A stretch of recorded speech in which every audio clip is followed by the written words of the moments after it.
Hi. So this is just going to be our experiences so far in nurseries and education. So the twins started nursery when they were just turned well, I think they were about 2 months over two. Because being a single parent, I qualified for the 15 hours 2 year funding.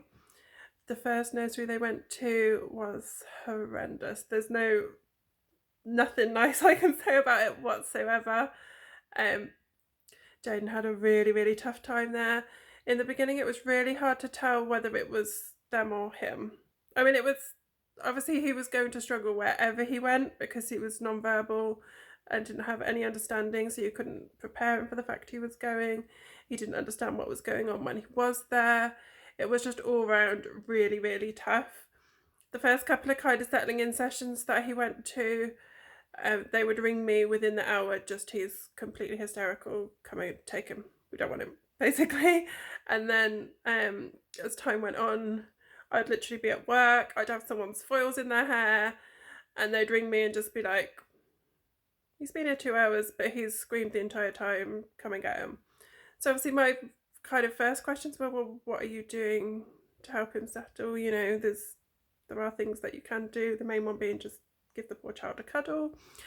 But they were, I can never say the word right, Macaton.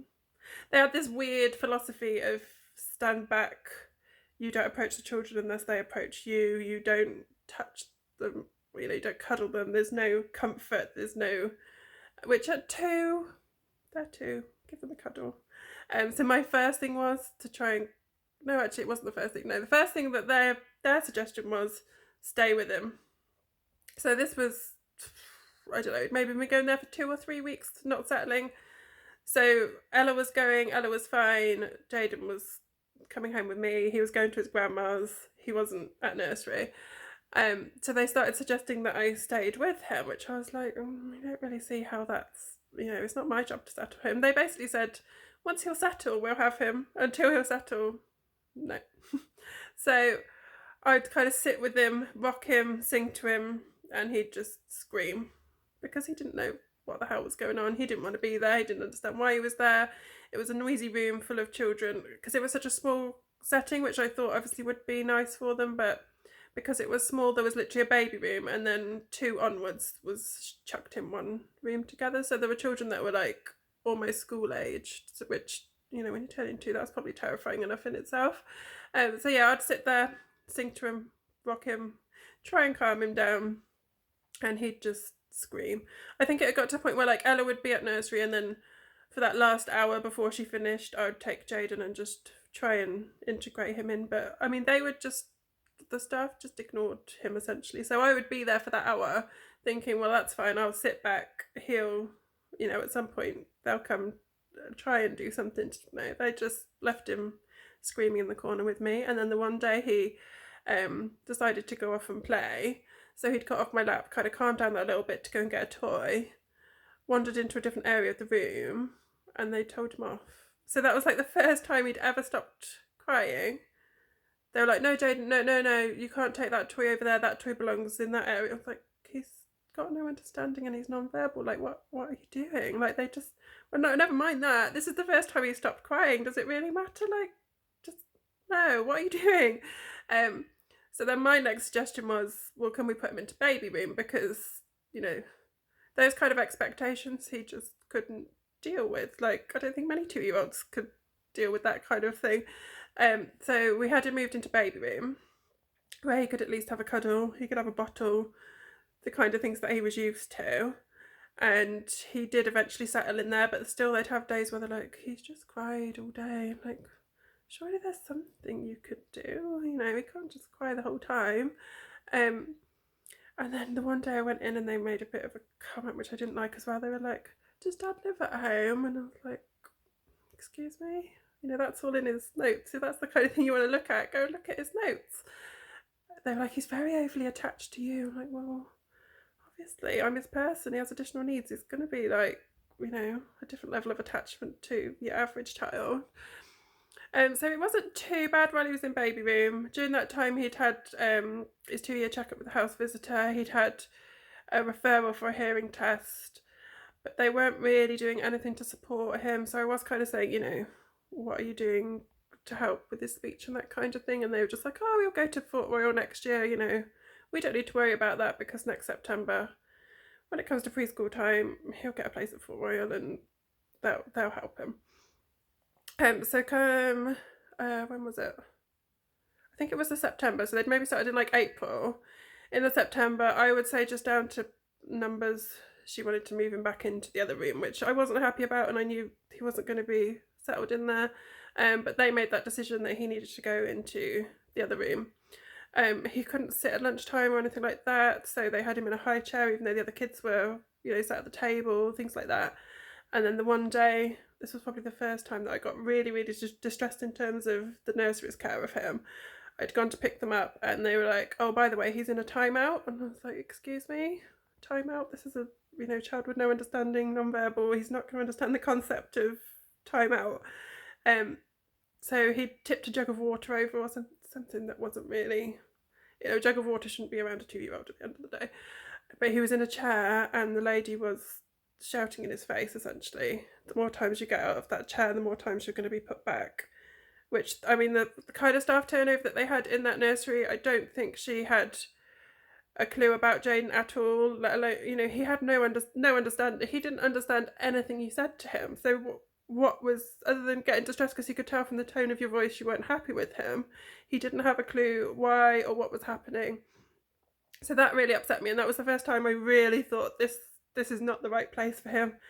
And I kind of came out crying and never wanted to send him back. But in reality, you have to go to work. You've got to make, you know, it's not, you can't just pull him out. And at that time, I was still thinking, you know, how much of it's him, how much of it's them. It was my first experience of a nursery, his first experience of a nursery. So then the next major thing, he was still having a daytime nap. So they'd take him out of that room and put him to nap with the babies. But I walked in the one morning, as usual, with his bottle so he could have a bottle at nap time, which obviously routine was hugely important to him. And I was handing it over to the girl, and the owner of the nursery came over and was like, he's not having it. I was like, excuse me? She's like, he doesn't have milk anymore. I was like, I don't think that's your decision to make, and if he's having a nap, he's not going to go for a nap without it. So another day that I went out there crying my eyes out because I didn't want to leave him there. He was, I wouldn't say he was settled at that point, but he was all right during the day. He'd be very distressed when I dropped him off and when I picked him up, but they would kind of say he was fairly settled through the day. And then the final straw, I went to pick them up the one day and they were walking back down the road with a couple of the ladies, which I didn't realise at the time they were out of ratio. So they had, I think, 3 2-year-olds each, which apparently out and about they should only have 2 because obviously just basic whatever that you got 2 hands, 2 2-year-olds. He wasn't on reins. He was holding a 2-year-old's hand, so an adult wasn't even, I mean, he's nearly 5 now and he's still on reins, so to put that into perspective, a 2-year-old he was in a high chair inside because he can't sit still, they thought was acceptable to have him walking down the road, essentially not held by an adult, not on reins. He saw me and luckily I was obviously on the same side of the road as them and he just legged it down the road. You know, if I'd have been on the other side of that road, this nursery was in an industrial estate. If I was on the other side of the road, he could have got hit by a lorry, anything could have happened. The nursery didn't really acknowledge it as being a problem because obviously she had 2 other 2-year-olds. She didn't chase him, she didn't try to stop him, she'd just let him run, and it was a substantial, you know, quite a way down the road. She just let him run to me, which he wasn't my responsibility at that time. He was still in their care. At that point, I contacted Ofsted. There were a couple of other parents that had contacted Ofsted because there were a couple of other major incidents at that time. I had my boyfriend at the time kind of trying to talk me out of it, telling me, you know, it's someone's business, blah, blah, blah. You could ruin their livelihood. At the end of the day, children's safety was more important than any of that. And yeah, even from the parents there, I had a massive backlash because a lot of them were like, well, my kids like going there. I was like, just wait till the Ofsted report comes out, then you'll eat your words. I'm not personally attacking the lady that owns it, although she was, I don't know, completely negligent. The report that came out was horrendous, the safeguarding and all those kind of things, and it closed down within a month after. I pulled them out before it closed down because at that point I just had no trust in the nursery and I wish I'd never sent them there. I'd always said I would never send them to nursery until they could tell me if something was really wrong. But obviously with Jaden, he'd have been 3.5 by that. Well, even now, I'm not, because he doesn't really understand certain things. So I rely on Ella really to tell me kind of what goes on day to day and those kind of things. I definitely regret sending them there. That at that point we moved them to Little Blossoms in Upton, which I can't fault them in terms of their care. In terms of then, I don't know, now I just regret naming the nursery, but no, in terms of care they were fantastic. The SEND side of it maybe not quite so much, because the manager kind of made a couple of big statements that I didn't like she said she had children in her nursery who had more severe needs, which I don't like that word, and she didn't understand why Jaden was getting the level of support that he was, when in her view other children needed it more and things like that. I was like, well, because I've been fighting for him since he was 20 months old, that's why he's got the level of support that he's got. But even at that point I wouldn't have said that his level of support was that high. So yeah, I didn't like that comment. They maybe as well let him get too attached to kind of one or two of the staff, which is a bit of a difficult one, because obviously he needs that continuity, but if they ever weren't there, then obviously he'd struggle more. Ella was then moved up into preschool after a few months there when she was turning 3, and he was kept down in the toddler kind of 2-year-old room, which they wanted to kind of keep doing. But the main reason I wouldn't allow that was because I couldn't have on paper that he's coping in a mainstream setting. Because obviously that, even in my tribunal last week, they'd be like, well, he was coping there, but he was coping with 2-year-olds. He wasn't coping with 3 turning 4-year-olds, which was what he would have been. So I had to kind of be like, no, we can't carry this on forever. So then in that September, I moved him again to a mainstream preschool, and then he also went to Waylek, which was a language centre.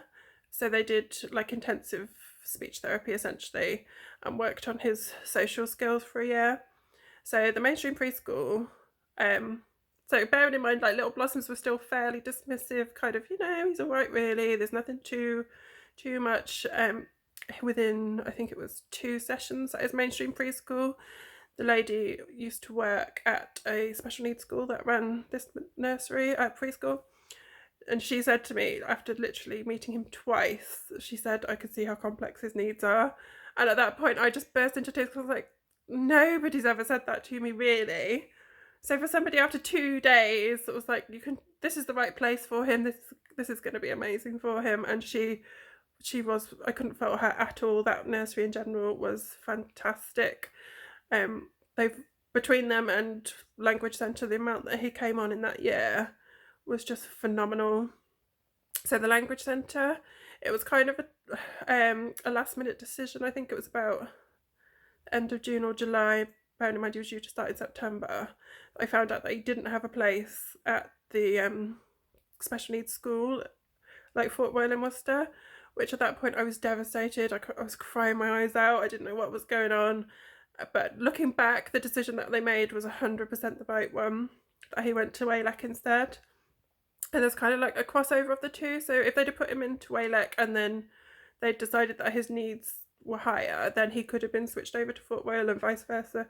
If they had children at Fort Royal that were coping better than expected, they could be transferred over to Waylek, or signed off into mainstream preschool. But he did 3 terms at Waylek, and they were 2 3-hour sessions a week. So he did 1 morning and 1 afternoon, and there would be, say, I think about 6 children and 3 adults. So the ratios were perfect. That's exactly what he thrives on, is having really small groups or kind of like one-on-one support. So you'd have speech therapy one-on-one with the speech therapist weekly, and then the rest of the time that they were there, they would have focused activities and things like that. Just so a very, very structured environment and very small ratios. So the work that they did with him was just amazing. To look back at his speech a year ago to what his speech and understanding is now, it's crazy. So a year of that, and then during that time obviously there was a lot of assessments and things like that to kind of look at what provision needed to be in place when he started school. So that's where Preschool Forum come in. Preschool Forum essentially kind of gather all that evidence. They have a panel, and he was on that from when he was about 2.5, I think. When he first saw a paediatrician, essentially they referred him to Preschool Forum. And what Preschool Forum do is they gather all the evidence of exactly what's going to need to be in place. And then when they start school, that kind of first term, they oversee exactly what's going into place. So obviously Preschool Forum made that decision that he needed enhanced SEN funding, and that was the main thing, I think, was the difference between how he coped in a mainstream setting to how he coped in a SEN setting, or like ratios wise and structure. So when the psychologist had seen him, it was based on how differently he behaved in kind of like the mainstream nursery where they had, what did I say, like 3 ladies and 18 children, and then how he was in Waylek where they had that structure and the kind of like much smaller ratios. So that the recommendation was that he would have 20 to 30 hours one-to-one per week. So I was really confident in that. I thought this is great. They were meant to be going to a village school down the road. We'll try not to name names like I have been. So they were meant to be going to a village school just down the road, which technically we're not catchment for because there's a county border. So it was just over the county border. But I'd looked into it all. It wasn't meant to be too much of an issue. They got places there. We were like, this is great. And then the first couple of transition sessions came around, and we were just like, no, something's not right. So she'd been out, the teacher had been out to see both his settings, so see him in both settings, and spoken to obviously both his teachers. And teachers at both settings had instantly gone, we don't like this. And I was like, oh, I thought she was great, I've met her. And they were like, no, we don't like, there's something not right. She's saying that it's just going to get put into nursery and they're not going to teach him, because her actual words were, until a child is secure in attention and communication, we don't try to teach them. It's like, but he's been doing phonics and things obviously at Waylek, where he can do some, he might not be able to sit and hold a pencil, but there's certainly ways that he can partake in similar activities to the other children are, even if not the same. So that was obviously huge alarm bells. Then I went in for like a panic meeting, and they sat me down and they were just like, we don't understand what half these things are. And I was like, what? Which I think some of it's down to the county border, not just their ignorance, but they didn't know what Preschool Forum was. I was like, maybe you could have just done a bit of, it's not hard to pick up a phone and find these things out, because asking the parent just makes it sound like you don't know what you're talking about at all. And then obviously the psychologist, they were like, no, we don't have anything like that. No, you won't get under that. It's like, oh my God. Because obviously with the county border, nothing can carry over from Worcestershire into Herefordshire. Also, they tell you, I hear different things from different people, but the general thing is, funding-wise, he would have been educationally under Herefordshire, medically under Worcestershire, and then, yeah, it gets a bit difficult. But I was kind of like, right, well, I made my decision, we'll go with it for now. But I went to the first transition day, and it was horrendous, because obviously a lot of things with Jade is routine. So we'd been to the school a couple of times before. I'd prepared him for the fact that we were going, but we'd always gone in through the main door, down through the school and into reception that way. So like through the main reception.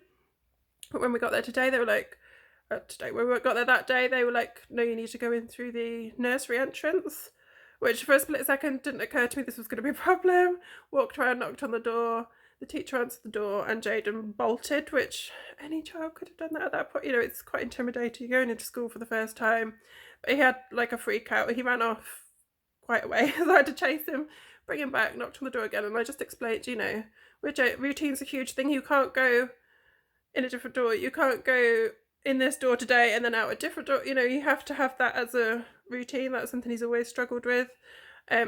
And she just didn't say a word. She didn't say, we'll bear that in mind or anything like that. Didn't say, oh, it's okay, don't worry, come on in, let's find you something to do. She just shot him a dirty look, like, oh, this was going to be trouble, and walked off without saying a word. So I was just like, and then they're like, oh, are you going to try and leave them today? Because it was meant to be like a transition day. I was just like, no. I may as well stay, because I'd already made that decision. Well, they're not coming here anyway, so that was that. I'd made that. I mean, professionals had been saying to me for a couple of weeks before, like, please go and look at other schools, please consider other things. But that to me was just enough to just show that they weren't going to put those little things in place. And I think that's the main thing. It's not even about one-to-one support or anything else. It was that they weren't prepared to kind of make those little adjustments just to make sure that his day wasn't too stressful for him, which can make a huge, to his mood, to how he copes. That would have made a huge difference. Just little things like that to anybody else may mean nothing, but to Jaden they can be enough to, to really set his anxieties off, to have him screaming, kicking, anything. So for them not to even consider that or not understand that, I was just like, no. So I went to have a meeting with what is my catchment school. They said all the right things, they ticked all the right boxes, and we were like, right, okay, this is the way to go. I can't fault their teacher in the slightest. He's amazing with him, he really is. My only real concern is obviously the funding thing that I've kind of been fobbed off with, that when he was starting I was under the impression that he would have that 20 to 30 hours one-to-one, and we still don't exactly know. We've got parents evening in a couple of weeks, but whatever I pushed them on to say, exactly how many hours support is he getting, exactly what kind of things are you doing with him, you don't really get a proper answer as such. All they've said to me is that they won't be applying for the 10-hour top-up, so he's not having by any means 20 hours or over 20 hours, which is what I was initially expecting, and it took them 7 weeks to get that as a straight answer out of them, because it is just like ripping, tucking teeth out, or whatever that, I don't know what the saying is. But yeah, you don't get a straight answer out of them. The teacher, fine, but when it comes to the Senko, you don't get, you send an email with 10 questions in, the chances are she'll answer one, if that. She'll kind of get very vague. So I was getting, when I was asking about the one-to-one initially, what I was getting was that this one lady was supporting him in the morning and another lady was supporting him in the afternoon, and I was like, but they're the general, every reception class is going to have teaching assistants. They're not Jaden's teaching assistants, they're the general class teaching assistants. So they'll say, well, what specific hours are they spending with Jaden one-to-one? And then she'd come back and be like, oh, well, no, they're not his one-to-one. It's like, right, so has he got one? What's going on? And then she'd, oh, well, we think that the level of support that he's got is sufficient. Like, but you're not telling me what support he is getting, so how am I meant to know whether that's sufficient or not? It's very frustrating, but apparently they don't actually have to tell you the exact hours, the exact money they're spending on him, or anything like that. So yeah, it's in a way he's coping, in a way he's, he masks a lot, so when he's at school he appears to be coping, but it can be the second I get to the door, it can be once we're home. He will have a huge meltdown at some point between coming home and going to bed. It's not, and the I say strange, it's not strange, it's quite obvious really. If they tell me that he's had a tough day at school, he tends to then have an easier evening at home, because he's already kind of released that, because he's kind of expressed how he's struggling. If they put in his book, oh, he's had a good day, he's been fine, I know I'm in for a tougher evening, because that just means that he's kind of bottled everything through the day. But I don't think school quite understand that. I think they see it as if he's had a good day, he's had a good day. And like, well, I don't think there is such a thing as a good day, really. But yeah, he's definitely making some progress, and he doesn't scream going in, he doesn't scream coming out. He's relatively happy to go. And I mean, this week it's been half term, and he'd have rather been at school, because he does like that structure. So he's constantly, every day it's, am I going back to school today? Am I going back to school today? So he does at this point like going. It's just that, there are things that he's always going to struggle with sensory wise, and his main thing is he has to know what's going on every second. So at school he does ask a lot of questions, and he does need things explaining to him constantly. If there's a instruction to the entire class, it will always have to be readdressed to him specifically, Jaden, and then because he won't necessarily have got it first time round, and those kind of things. It is just the control freak in me that I want to know what's going on every second. If I could have cameras in that school and watch it, I probably would. But you have to trust that they they do have his best interest at heart, and the teacher, I could not fault at all. The teacher spends a lot of time specifically with Jaden. It's money at the end of the day, because the first thing they'll put in the email is school has to front the money for the first 20 hours. But I'm like, that's not my problem. If that's the recommendation, I don't see how the school think they know him better.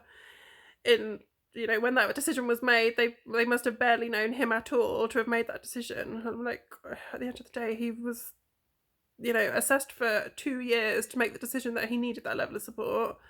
Who do you think you are to make a decision in a couple of weeks that he doesn't? But it's an ongoing battle. It always will be.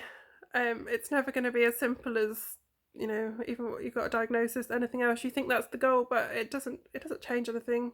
It won't make it any easier. He won't get any more support, I don't think, when he has that on paper. It's just a case of you fight every single day, and that's what it is. I mean, I do look back and I think now it's so easy to forget how hard it was going back. So, I forget I used to cry every day, really. When he was first started nursery and he was screaming for hours, I was in tears daily. I don't know whether it's just a tough skin or obviously he's not screaming daily, I'm not crying daily. But yeah, it's easier than it was 2 years ago. But the fight for services or the fight for support is as difficult as him now, which is ridiculous, because you think it's hard enough having a child with additional needs, but the fact that it's then the stress level is doubled by the fact that you have to fight. It's ridiculous, because you think, well, it's hard enough going through it anyway, to then have to fight there's never a day that I don't have to pick the phone up, write an email. There's something every single day. How's that fair? It's not. It's ridiculous, and there's something very, very wrong with the system. But you see these quotes all the time, and it's just something like, "Don't ever let a broken system think that you have a broken child." And you have to fight, because if you don't, you won't get what they deserve and what they need, and you can get fobbed off at every single second. Because they don't physically have the money, they don't want to spend the money.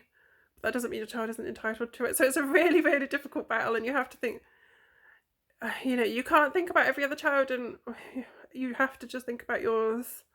And I've got a couple of friends who've got children in the same school, and I'm telling them to fight harder, because they shouldn't be getting to year 2 or 3 with ADHD diagnosis and not having adequate support. It just should not happen, but it does. And unless you're shouting and screaming every day, you don't get anywhere. So it's always going to be a battle, and we're always going to have to support each other.